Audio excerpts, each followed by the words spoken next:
Seth.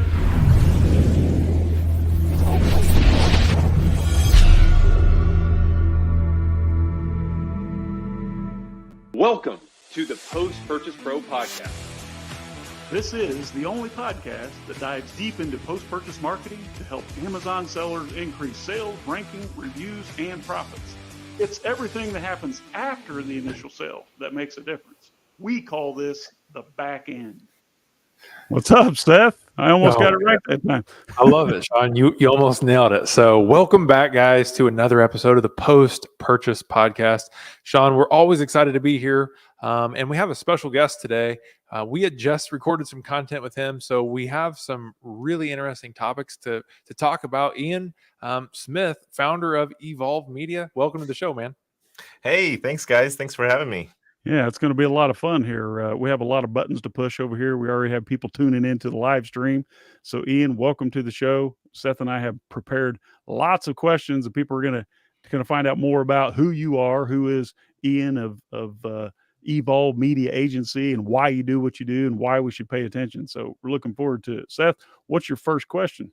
Yeah, Ian, so let's walk back into history a little bit and tell us how and why you created Evolve Media. So create Evolve Media to really focus in on Amazon sellers, because when I was running an agency before then, me and a couple business partners were selling products online through ClickFunnels. We had a big success with selling some Donald Trump related products way back in 2016. And we were doing pretty well selling it through ClickFunnels. Then we were selling it through Amazon, and ultimately too many cooks were in the kitchen. And so I took a buyout and I left that company and started this agency back in 2017. And originally I was running this agency, building ClickFunnels and running Facebook ads. And a lot of my clients were Amazon sellers. We were doing a lot of off Amazon marketing stuff for their like Shopify stores. And they kept on asking me, Ian, I want to build my Amazon business. Can you drive traffic to my Amazon store? Can we build funnels for Amazon? And I was like, well, we can, but we're not going to be able to track conversions. Like, we'll have no idea how our Facebook ads are performing if we're driving them straight to Amazon product pages. And so I just was like, all right, we'll do it. We'll test it out. We'll see how it goes. So we started testing it. More and more clients were demanding that I figure out strategies on how to drive traffic to their Amazon product pages. So I just was like, you know what? There's a lot of demand for this. So I'm just going to go all in on Amazon sellers and create and really refine a lot of strategies around marketing on Amazon. And over time, what I really found is that the Amazon product detail page is the foundation of the entire business. So if you can get your conversion rate as high as possible on your product detail page, all the other dominoes fall. Everything else just falls into place. Your PPC ads become profitable. Your off Amazon ads become profitable. Your organic ranking is better. You separate yourself from your competition. And overall, you can scale your business a lot better if you just focus on the one thing of increasing the conversion rate on your Amazon product detail pages and storefront and stuff like that. I love it, Ian. So you went from selling Trump paraphernalia in 2016, and so before we jump into how you make that obvious switch from ClickFunnels to Amazon, are we going back into Trump business for 2024? Because I heard Donald threw his name in the hat again. No, so back then there was like no restrictions for political ads. Like, you could spend some serious money on Facebook, Google, like all the different ad platforms, and they didn't care if it was politics related. Now, Facebook, pretty much every platform does not want you to run political ads. I don't even think Amazon lets you run PPC political ads. So like everybody just kind of smashed that down. So no, I'm not really trying to get back into the political business at all. Okay, fair enough. So maybe you can answer this question then for me, Ian. Why are conversion rates so important on Amazon today? So like I said, everything just falls into place. If you're launching a new product, the honeymoon period is real and it really does help you. So if you invest the dollars into making your product detail page as high as converting as possible, you can't always get a ton of reviews right out the gate. You can do the Vine program and you can do some other strategies to get reviews.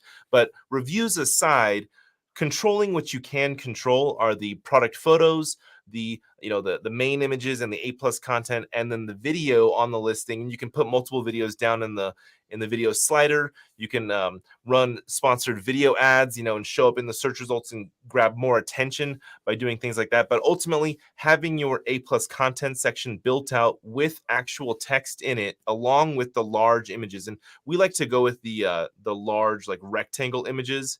That's kind of like our main go-to image. And then also having at least 5 or 6 main images designed in the top left of the listing, and then putting a video there, or multiple videos if possible, but getting it completely keyword optimized, with the title, the bullet points, the A+ content as far as copy goes, and then with the images, getting those infographics with a bunch of sales copy, and just as best as possible. And if you're just launching a new product, you may not know what features and benefits to really talk about. So what we recommend is, like, look at your competitors, look at their reviews, see what people are talking negatively about for your competitors, see what they're talking positively about, look at the frequently asked questions on your other competitors' listings, and address those points in your infographic images. Because a lot of shoppers these days, they're not reading bullet points. They're not even really reading much copy in the A+ content. They're really just looking at images, maybe watching a video or two, and making their buying decision based on that, if they want to buy your product or keep going to another listing. Totally agree. Yeah. So Ian, we'll have clients come to us sometimes, or potential clients, and say, "Can you help me?" And remember, the only thing that we do is follow up with their customers for them using email marketing, right? And so we look at their listing and like, okay, well, can you save my business? I don't have any sales. And it's like, okay, well, your images aren't great. Your bullets aren't like, it's just features. There's no benefits. Your review, you have a 3-star rating, so your conversion is horrible. That's why you have no sales. I can't help you by following up with your non-existent customers. So, Ian, what you're speaking about is dead on accurate. So, when you're looking at an Amazon listing, you already kind of alluded to it.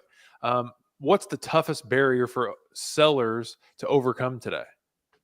Well, I would say there's competition. We all know that there's an increasing amount of competition on Amazon, but also that conversion rate. You first need to know your conversion rate. A lot of sellers don't even know their listing page's conversion rate. So just a quick explanation on how to find that. And you can always Google, like, how to find my Amazon product page conversion rate. But really, you go to Amazon, the Seller Central, go to reports, business reports, and then make sure that you search by ASIN. On the left column, you'll see by ASIN, and you can actually see each ASIN's unit session percentage. You'll be able to see what the percentage is of how many people actually view your page versus actually buying. A bad conversion rate is anything less than 10%. A good conversion rate would be anything better than 30%. Our goal when we're doing our product photos and videos and overall revamping an Amazon listing is to get it into the 30%, if not the high 20%.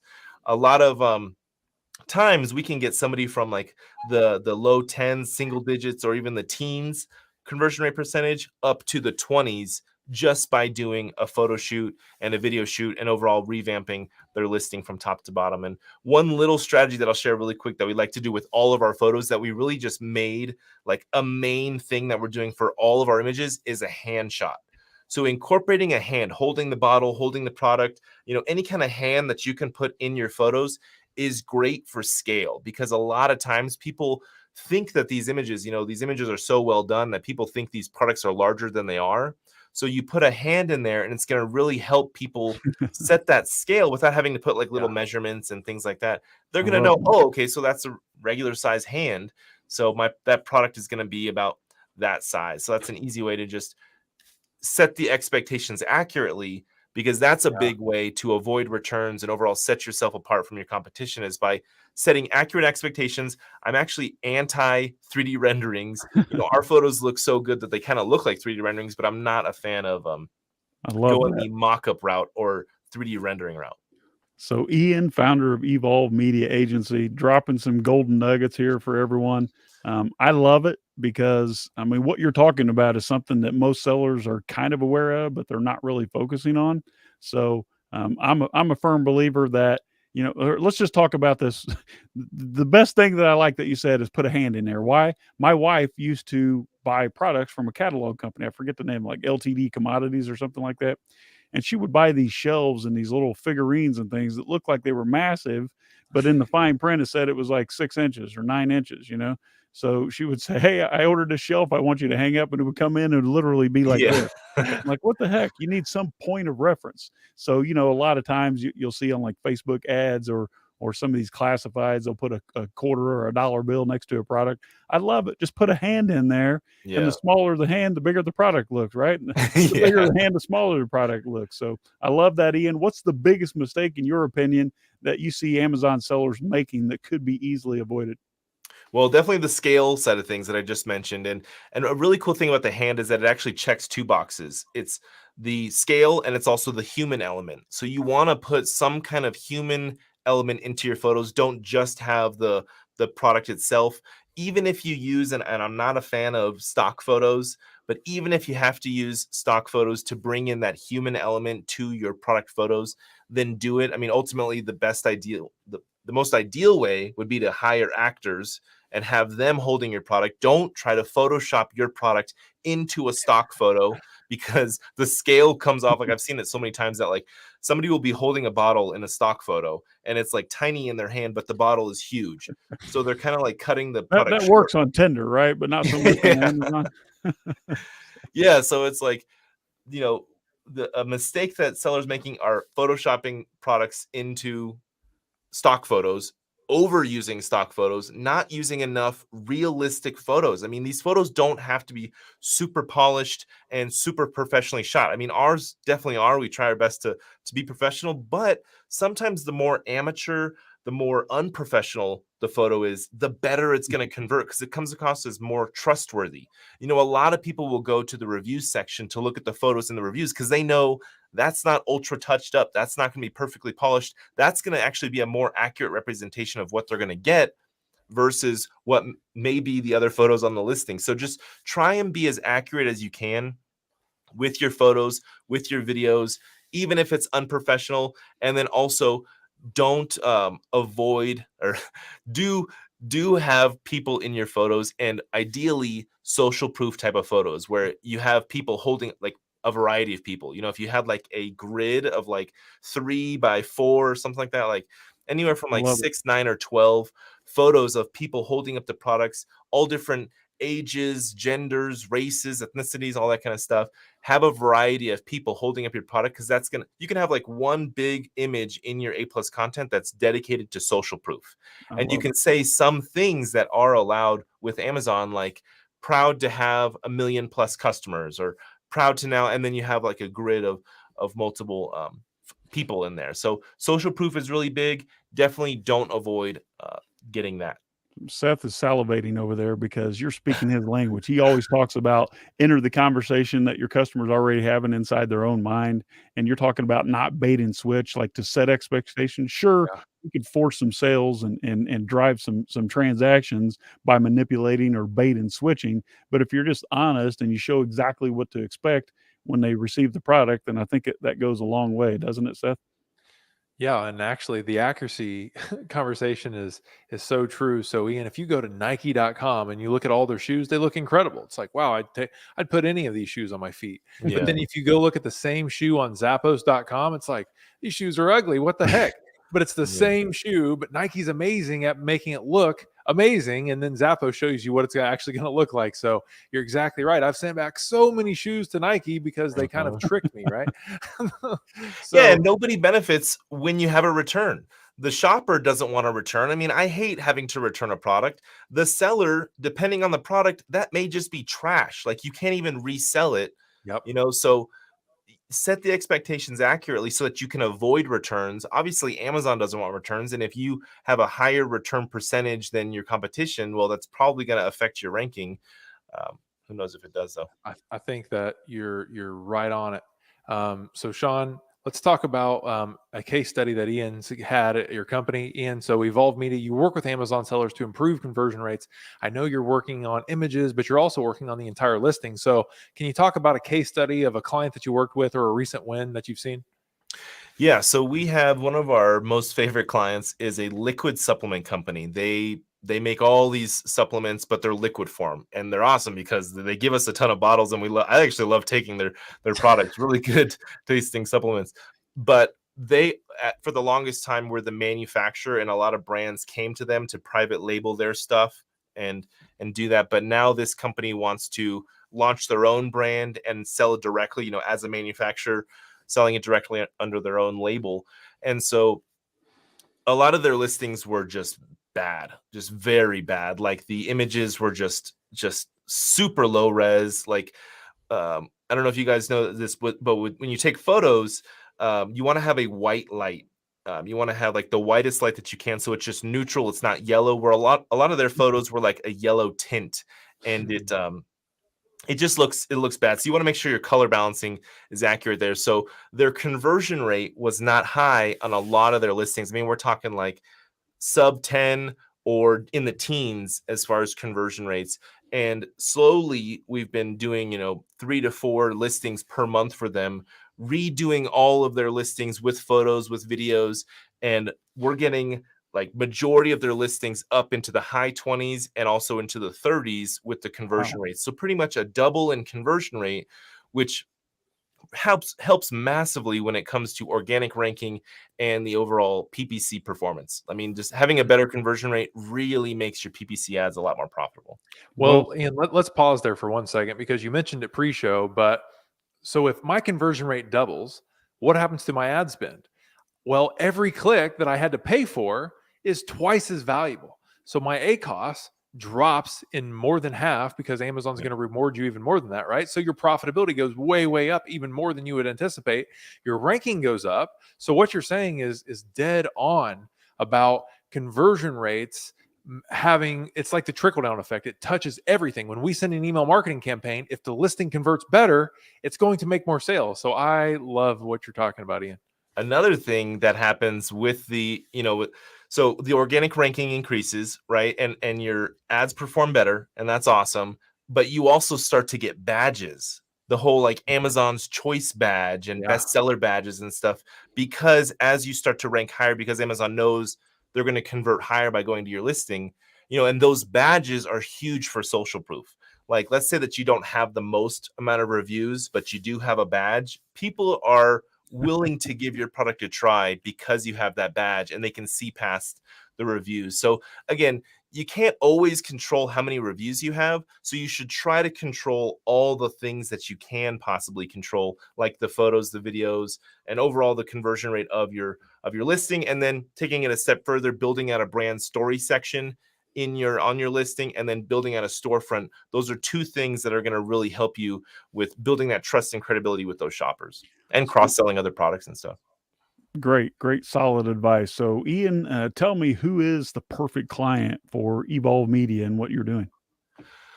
I would say most perfect client is going to be a seller with multiple ASINs, multiple listings. Somebody that has, let's say 5 to 10 ASINs or listings, or even child ASINs under a parent, and they want to scale. They want to actually increase their conversion rate. They want to actually get better ROAS. Maybe they're not in the super most competitive space. Obviously, the less competition, the better. But also, if they are a consumable product. So if they have the chance to get a monthly recurring revenue, from their customers that they can come back and buy again over and over and over, that's where they're going to see a massive increase in sales by doing a one-time, listing revamp. Because if we double their conversion rate, now that they got that one-time customer, but now that customer may come back and buy again and again and again, and now that double conversion rate is now bringing in, a customer that orders 3 to 5 times on average, roughly. Okay. Well, it looks like Muhammad loves what you're talking about here. Looks like he's calling in from a hospital or something. So Muhammad says, great. Seth? Yeah, Shawn. So you want to move into the last part of our show here. And we really, really appreciate having you on today. So we have a few more questions for you. So if there's one thing or one thought or idea that you'd like our listeners and viewers to take away from today, what would that be? So I would say if you're launching a new listing, don't launch and then revamp and build your listing once the listing is already live. Don't do that. So get all your puzzle pieces put together, get the photos taken, the video created, get brand registered, get everything that you can before you actually publish that ASIN live. because once you publish that ASIN Live, you want the foundation to be fully set with PPC ads running and the conversion rate being as high as possible. Maybe some Vine reviews happening, and maybe a storefront or a brand story built out on that page. Like as much content as you can have going, and then also having some off Amazon going, some off Amazon marketing funnels and things going. So we like to, when you're doing off Amazon marketing, like TikTok ads, Google ads, Facebook ads, different ad platforms, have a landing page that's where you can have like more social proof. You can have more videos. You can have more photos of people holding up your product. You can ultimately have more information and even multiple products on that landing page where you drive traffic to that landing page. Then that says buy here on Amazon, and you're linking them to Amazon, because then Amazon's going to see that this traffic is coming to your product detail pages and actually purchasing. You can put an Amazon attribution link on that, button click on your landing page, and then they'll see that it's coming from your domain name. So they're going to give you some credit and boost organically. And then also that landing page is going to warm up your traffic. So the traffic from that landing page coming to your product detail page ideally will convert higher, which will show a higher conversion rate on your listing, which is going to help your organic ranking. So I could go on and on, but ultimately putting these different things in place for before you really launch live, so that when you launch live, you can just hit everything at once and drive as many sales as possible. Because with that honeymoon period, you want to have the highest sales velocity as possible within that first 30 to 45 days. Makes a lot of sense. I'm going to ask you a couple of really fun questions, but before we do, we have to play this. As you know, Seth and I don't sell anything on the show at the Post Purchase Podcast. So why don't you do us a favor right now? If you'll just go to your favorite podcast platform and just like us and review us, write us a review, give us a star rating. We'd sure appreciate it, and it will help other entrepreneurs like you easily find our show. Thank you. What a handsome guy. So, Ian, we all in business for money, right? Unless you just have a hobby, you like to create cool photos. We're here to create wealth or legacy or lifestyle, whatever you want to call it. And we often forget that we reward ourselves from time to time with certain wins. So there are a couple of fun questions. One of the ones I want to ask you is, what is your all-time favorite business book that you could recommend to our viewers? Oh man, I would say Ready, Fire, Aim. That book is Great book. Yeah, because so many business owners don't do that. They aim. They miss their opportunity, and they have like the paralysis by analysis. So just launching and shooting and getting something up. Like I was saying, your photos don't have to be the best. Get them as best as you can, but also know that sometimes the unprofessional photos perform better than the super polished professional 3D renders will. I love it. So I'm also a fan of Ready, Fire, Aim, but I'm more along the lines of fire. Yeah. Maybe someday I'll aim. Seth, I know you have another fun question. Yeah. So, Ian, like Shawn said, we're in the business to make money, whether that's for freedom or lifestyle or whatever. But sometimes we spend money and we're like, man, I wish I didn't spend that. But sometimes in those rare circumstances, we spend the money and it's like, yes, I'm glad I have this thing. I'm glad I had that experience. What's something for you that you splurged on that you don't regret, Ian? Man, I've been spending a lot this last year. Probably that cool background, I would say. Oh yeah, here, let me move my arm. There we go. So one purchase was I bought a new Polaris ATV, so that was about $15,000. But it's fun, and it's something I've been wanting for a while, and it's just like such a fun toy. Then soon after I got that, I wanted a dirt bike, so I was like, okay, well, the ATV and the dirt bike. What color of dirt bike did you get? It's a blue. It's a Yamaha. Okay, you got Yamaha. So that's the KTM. My family are Honda, so all right. Okay, yeah. So I got the Yamaha 450. Okay. So that was a splurge. I bought a camper earlier this year because I want to go camping and play with these toys and stuff. And then I recently bought a steam tent, which wasn't too expensive, but it's just a fun little this little box that you get in. It just fills full of steam. I've seen it on Alibaba. It looks hilarious. Yeah.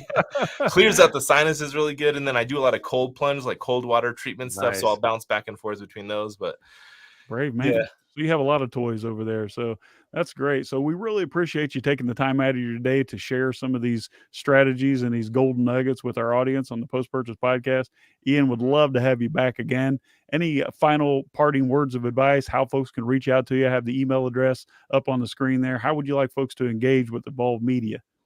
Yeah, so I've got a free digital download. So if you want like a checklist that you can kind of look at to see how does my listing stack up against this checklist, it's a massive checklist. Go to amzchecklist.com. Again, amzchecklist.com. If you want to look through our photo portfolio, you can go to emaamz.com. That's an easy way to get to our website, emaamz.com, or you can just go to evolvemediaagency.com. If you book a free call with me, I can do a free audit on your listings. I can give you some free advice on how to take things to the next level, what kind of photos to include. Like, I actually have a YouTube channel. So if you search Ian Smith Amazon, you'll find my YouTube channel. But one of the videos that I recently made was like all the photos that you need to have on your listing. So one of those photos is like a comparison type of photo, putting hands in your photos. Seth talked about it, but including benefits in your photos and not focusing on the features, because when you talk about the features, you're allowing the shopper to try to connect the dots of like, how does this feature really impact my life? But the benefit connects the dots for them, so they know, and they don't have to put much calories into thinking, how is this going to actually impact my life? So you want to be very clear and straightforward with how this is going to impact their life by focusing on the benefits. But yeah, got the free checklist, amzchecklist.com. Book a free audit consulting call with me by going to emaamz.com. And I really appreciate you and Seth and Shawn for having me on today. All right. Thanks a lot, man. We'll see you again soon, I hope. Don't go anywhere.